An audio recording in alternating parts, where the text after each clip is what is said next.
আজকে আমরা চলে এসেছি আবার একটি নতুন ভিডিও নিয়ে। আজকে আমরা আলোচনা করব হচ্ছে গৌড়বঙ্গ বিশ্ববিদ্যালয় সেকেন্ড সেমিস্টার ভিএসসি 2 পেপারটি নিয়ে। পেপার কোড হচ্ছে ভিএসসি 2.4 ওমেন অ্যান্ড ডেভেলপমেন্ট।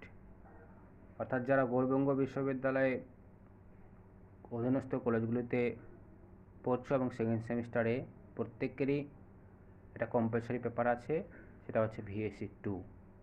সেই ভিএসসি 2তে তোমাদের 25 মার্কের প্রশ্নপত্র থাকবে।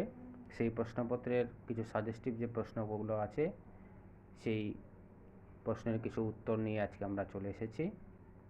তো তোমরা যারা এই চ্যানেলটিতে নতুন আছো এবং চ্যানেলের সঙ্গে যুক্ত হওনি, প্রত্যেকে চ্যানেলের সঙ্গে যুক্ত হয়ে যাও, যাতে আমাদের আরও নতুন নতুন ভিডিও নোটিফিকেশন তোমাদের কাছে পৌঁছে যায়। ঠিক আছে, তো ভিডিওটি বড় না করে শুরু করা যাক। তোমাদের এখান থেকে 100% হচ্ছে প্রশ্ন কমন পড়বে। দেখো, প্রথম প্রশ্ন আছে 1917 সালে গঠিত ওমেন্স ইন্ডিয়া অ্যাসোসিয়েশনের সংগঠনের নেতৃত্বে কে ছিলেন? উত্তর হবে Annie Besant, Sarojini Naidu, Margaret কারজিন। 2 নম্বর প্রশ্ন, বেটি বাঁচাও বেটি পড়াও কবে থেকে চালু হয়েছে? উত্তর হচ্ছে 2015। পরের প্রশ্ন 3 নম্বর, গরিমা বালিকা সংরক্ষণ এবং সম্মান যোজনা কার সঙ্গে সম্পর্কিত? উত্তর কন্যা শিশু সুরক্ষা ক্ষেত্রে প্রশংসনীয় কাজের জন্য।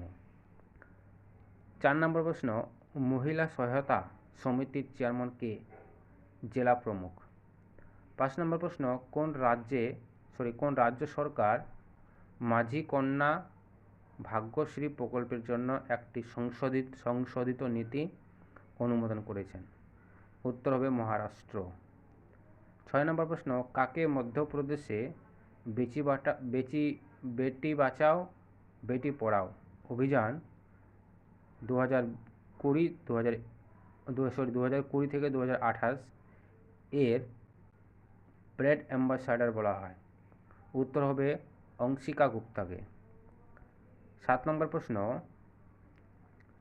মহিলাদের জন্য ওয়ান স্টপ সেন্টার স্কিম কোনটির দ্বারা অর্থায়ন করা হয়? উত্তর নির্ভয়া কাণ্ড। ইউনিসেফ এর পূর্ণরূপ কি? সম্মিলিত জাতিপুঞ্জের আন্তর্জাতিক শিশু তহবিল। পরের প্রশ্ন 9 নম্বর, সর্বভারতীয় মহিলা সম্মেলনের প্রতিষ্ঠার পেছনে অনুপ্রেরণাদায়ী নেত্রী কে ছিলেন? Margaret cousins. ঠিক আছে, পরের প্রশ্ন শুরু করার আগে তোমাদের একটা কথা বলে দিই, তোমাদের যে ভিএসসি পেপারটা আছে ভিএসসি পেপারে তোমাদের এমসিকিউ টাইপ প্রশ্ন থাকবে। ঠিক আছে, তোমরা ফার্স্ট সেমিস্টারে তোমরা দিয়েছো, সেই প্যাটার্নটাই হচ্ছে সেকেন্ড সেমিস্টারে তোমাদের থাকবে। 10 নম্বর প্রশ্ন, 1927 সালে সর্বভারতীয় নারী সম্মেলন বা অল ইন্ডিয়া ওমেন্স কনফারেন্স শুরু হওয়ার উদ্দেশ্য কী ছিল? উত্তর হচ্ছে নারী শিক্ষার প্রচার করা। পরের প্রশ্ন 11, বিনোদিনী দাস কোথাকার একজন অগ্রণী ব্যক্তিত্ব ছিলেন? উত্তর বাংলা থিয়েটার। 12 নম্বর, চিপকো আন্দোলন কী নামে পরিচিত? উত্তর নারীবাদী আন্দোলন। 13 নম্বর প্রশ্ন, 1993 সালে কোন রাজ্যের মহিলারা তাড়ি বিরোধী আন্দোলন শুরু করেছিলেন? উত্তর অন্ধ্রপ্রদেশ। 14 নম্বর প্রশ্ন, ভারতের প্রথম মহিলা স্পিকারের নাম কি? উত্তর হবে মীরা কুমার। পরের প্রশ্ন 15 নম্বর, লতা মঙ্গেশকর কত সালে ভারতরত্ন পুরস্কার পেয়েছিলেন? উত্তর 2001 সালে। 16 নম্বর প্রশ্ন, পশ্চিমবঙ্গের প্রথম কোন মহিলা প্রথম জ্ঞানপীঠ পুরস্কার বিজয়ী হন? উত্তর আশাপূর্ণা দেবী। 17 নম্বর প্রশ্ন, পশ্চিমবঙ্গের প্রথম মহিলা রাজ্যপাল কে ছিলেন? উত্তর পন্দজা নাইডু। 18 নম্বর প্রশ্ন, প্রথম কোন ভারতীয় মহিলা ভারতরত্ন পুরস্কার পেয়েছিলেন?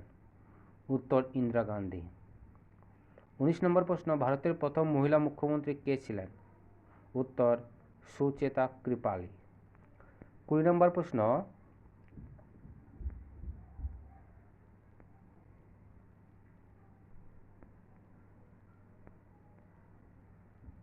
ভারতের তপশিলি জাতি সম্প্রদায়ের অন্তর্ভুক্ত প্রথম রাষ্ট্রপতি হিসাবে কে নির্বাচিত হন?